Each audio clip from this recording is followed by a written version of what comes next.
Hi, and welcome to this presentation of Grief and Loss in Terminal Illness, the fifth in a series of videos that covers aspects of grief as it relates to death.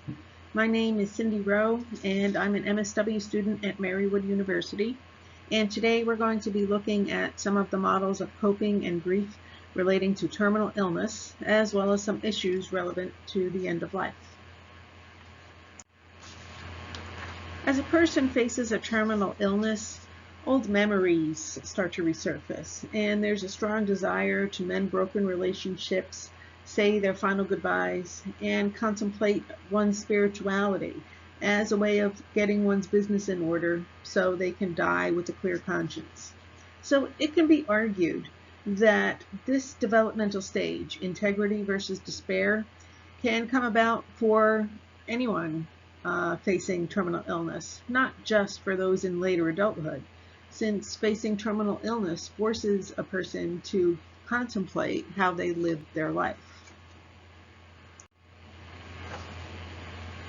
Terminal illness has often been described as dying twice, with one's social death, which precedes the actual physical death, occurring due to people's anxiety towards death. This, in turn, drives people's avoidance of the sick person. So as disease progresses, people stop coming to visit because it's awkward for them. They don't know what to say to the sick person or to their family, or they don't know what to do and how to handle the situation. As explained by the dual process model of grief, the ill person and their family members go back and forth from denial of the seriousness of the disease to acceptance of the reality of the situation. They oscillate back and forth. So they're continually balancing hope with the reality. So we'll begin our look at the different models of grief and coping with one of the more well-known models, that being the one developed by Elisabeth Kubler-Ross in the 60s and early 70s from her extensive work with people who were dying. This model implies that complete healing of the grief associated with death requires that the person works through each of these stages, which are shock and denial, anger, resentment and guilt, bargaining, depression, and adjustment or acceptance. Two major criticisms of this model are that her focus in its development was exclusively on the person who was dying, not the families involved with the dying person. Also, current research indicates that people don't move through the grief process in such a neat linear way as this stage model suggests. This isn't to say, though, that the aspects of dying that she presented aren't relevant to individuals who are facing death and their families. Rather, it can be argued that these aspects can manifest as people move back and forth in the dual process of denying that dying is a possibility by them holding on to the hope that treatment will work and the person's going to survive, and then accepting the reality that, yeah, they could die. Just something to think about as you're following along in this presentation is that in comparing all of this work and all the other models on grief that we either already covered or are going to be looking at shortly, similarities among them might start to become apparent. And I interpret that, this is just my own personal opinion, but I interpret them as the fact that the body of knowledge on death and grief has grown so much so that the understanding of the grief process overall is really starting to come closer to the point where actual theories can evolve out of all this work. In the tasks of coping model that was developed by Doka, dying is composed of three phases. In the acute phase, the tasks include understanding the disease, maximizing one's health and well-being, expressing hopes and fears, and optimizing coping strengths in order to be able to deal with this new reality. Treatments and interventions might include biopsies, educating the patient on chemo, radiation, and other treatment options, and providing education and opportunities to engage in a healthy lifestyle, such as helping them eat well-balanced meals, exercise activities like yoga or Tai Chi, support groups, and meditation.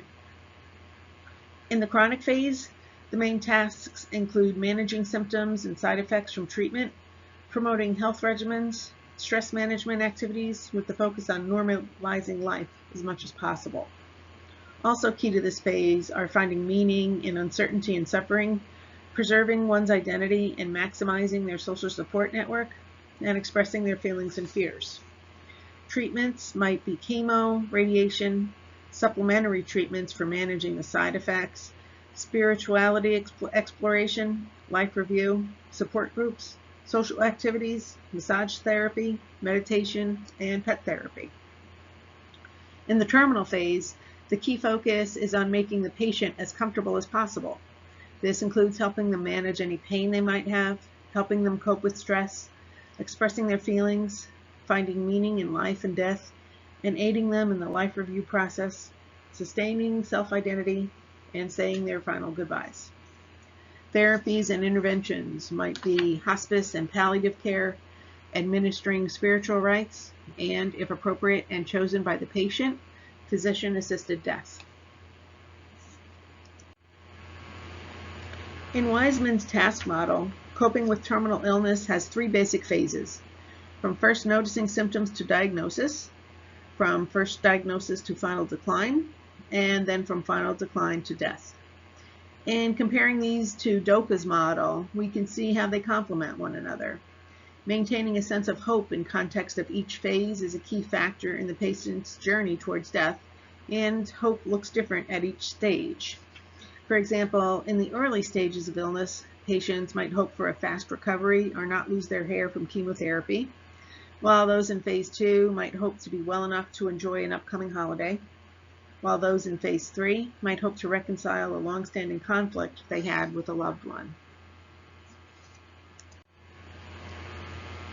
Rando's 3-stage model of anticipatory grief is a multi-dimensional model that posits that anticipatory grief occurs in the perspectives of the patient and the perspective of the family, across the time dimensions of the past, present, and the future, and is influenced by a person's psychological, social, and physiological strengths and abilities. So while the stage model of Kubler-Ross focused on the grief experiences of the patient, Rando expanded on that to encompass the experiences of the patient's loved ones as well. The death trajectory will greatly influence the care the patient receives. There's 2 patterns to this trajectory. The first being lingering. This is where death is a slow process, usually with a steady, progressive decline in health.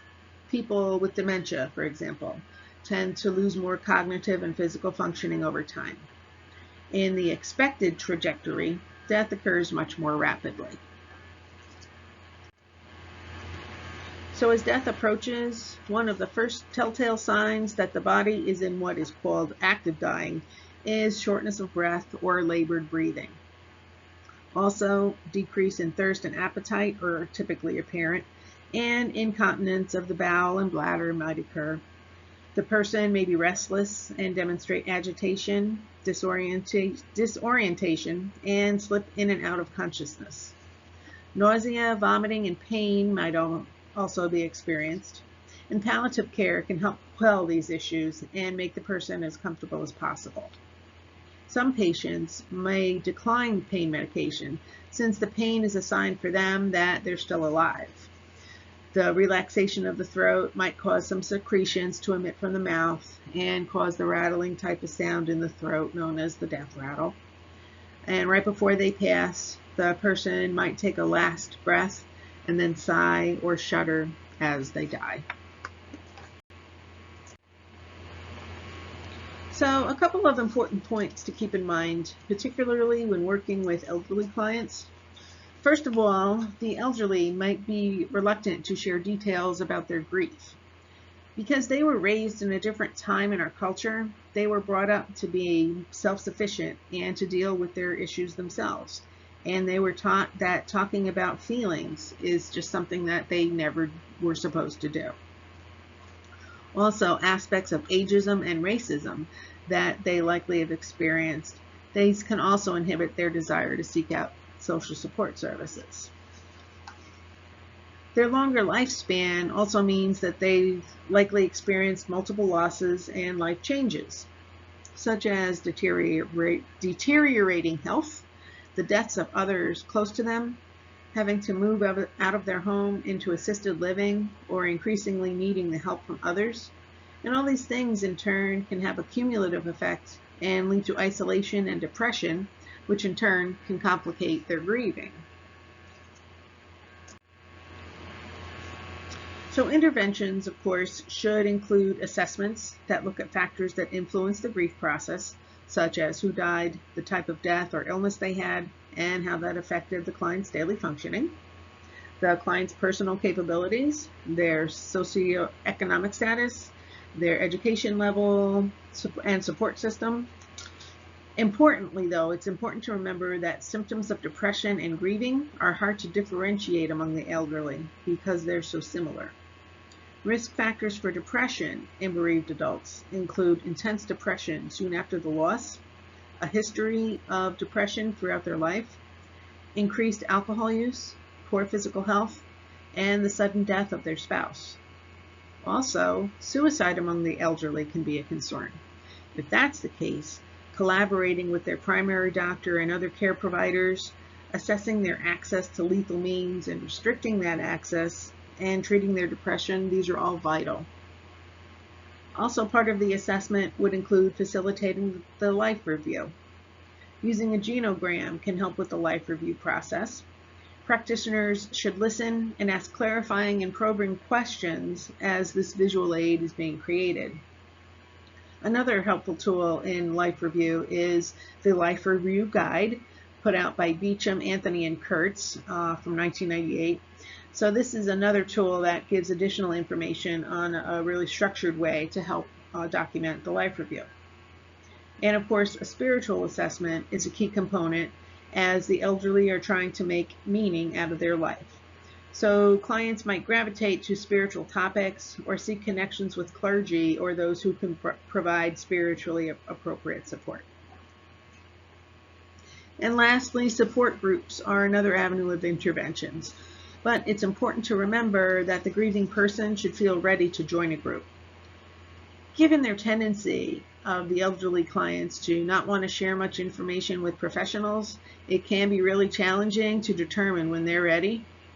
Many support groups are designed specifically for elderly widows and widowers, for family caregivers, and for those who experience specific types of loss, such as cancer, suicide, dementia, AIDS, and the like.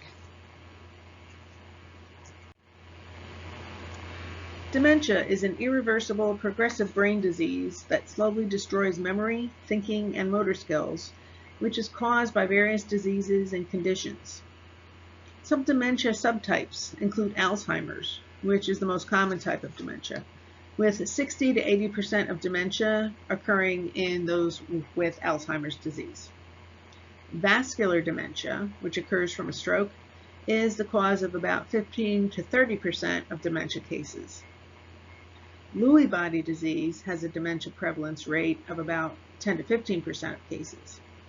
And for those with Parkinson's disease, approximately 20 to 40% of patients will develop dementia at some point. And that risk rises sharply in patients who have had Parkinson's for 8 years. So because dementia can be a symptom of Alzheimer's, Parkinson's, as well as a standalone condition, for the purposes of this presentation, this segment focuses on death and grieving relating to dementia, although this isn't meant to diminish or negate the distinctiveness of each of these other conditions where dementia exists. Just a disclaimer there. So the death trajectory for dementia is often lingering. Thus, the work by Lincoln and Collins in 1996, they proposed supports drawing from Rando's model of anticipatory grief to help facilitate pre- and post-death grief for caregivers of people with dementia. In the acute and chronic phases of the terminal illness that we discussed earlier, support for the family caregivers might include validating their efforts and feelings, giving them information about the disease and about the process of grief, helping them identify, strengthen, and draw on their support system, as well as helping them get respite care so they can dedicate some time to their own self-care.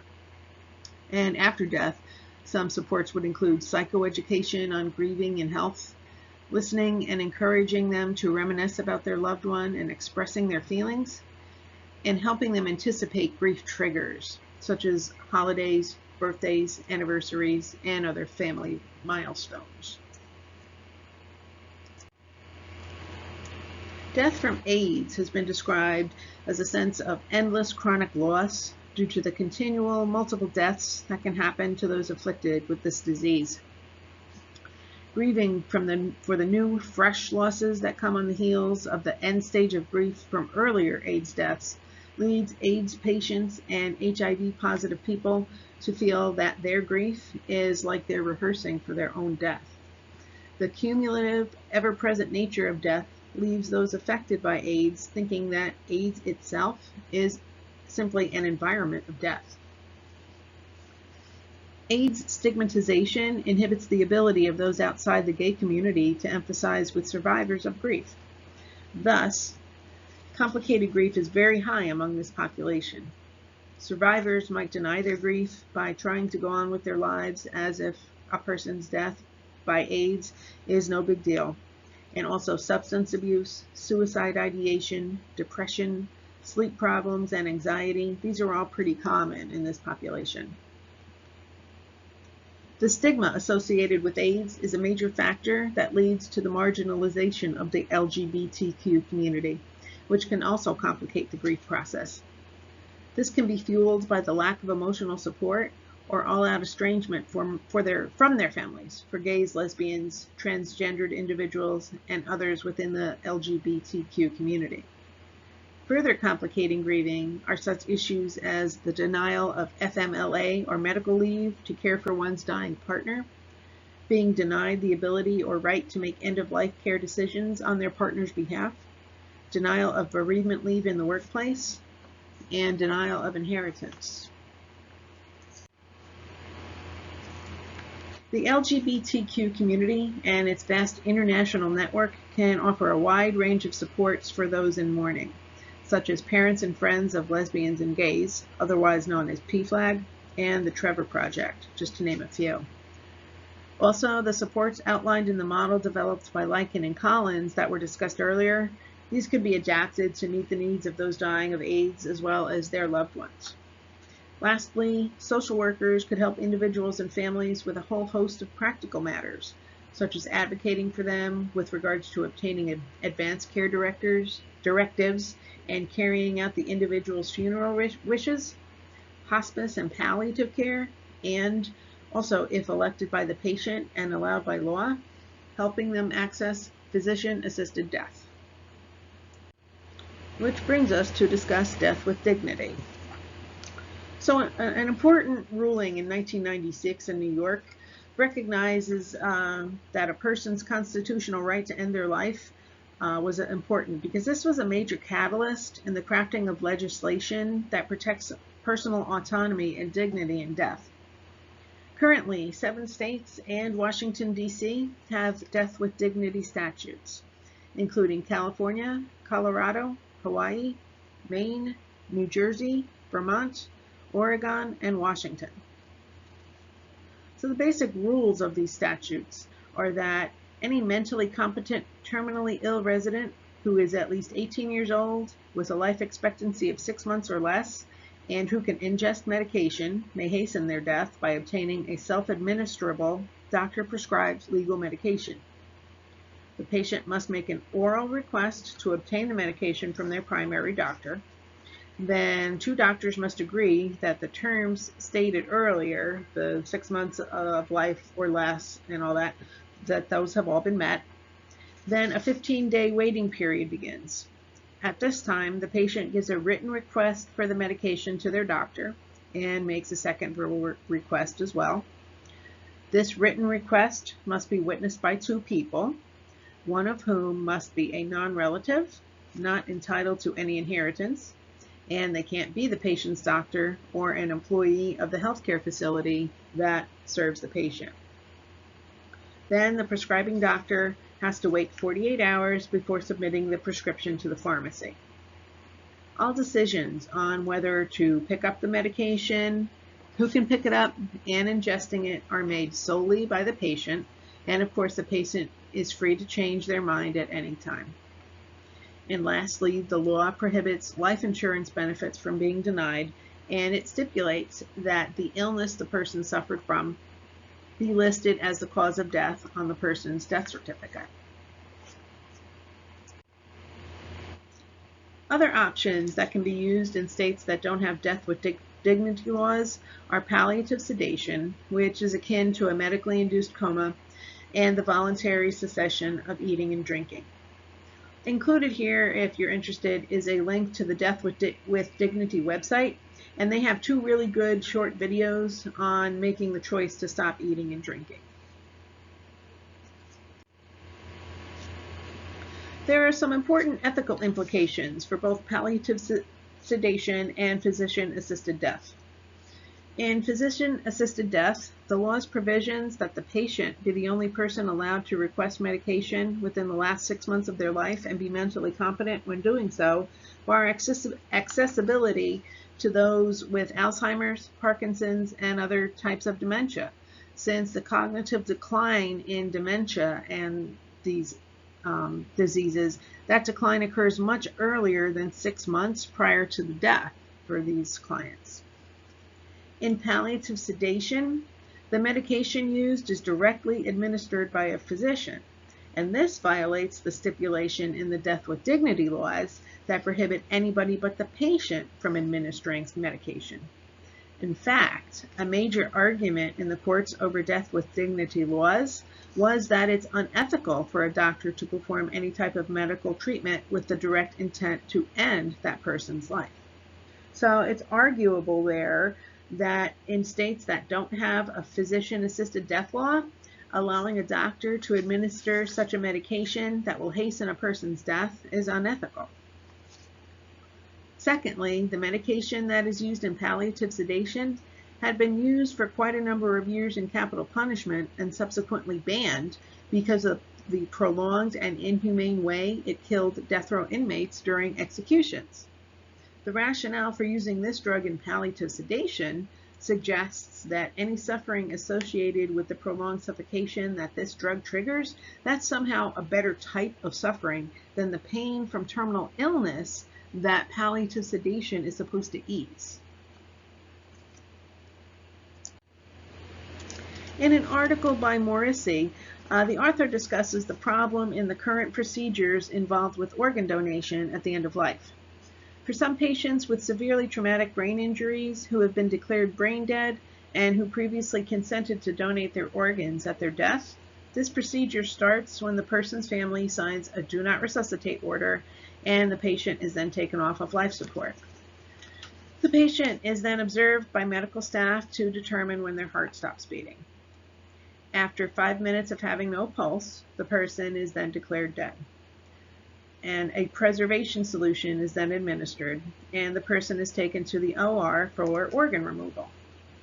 The time frame between the patient's loss of pulse and organ removal has a detrimental effect on the viability of the kidneys for donation, as the organs quickly begin to deteriorate, even with the use of this preservation solution immediately after the circulatory arrest of the patient.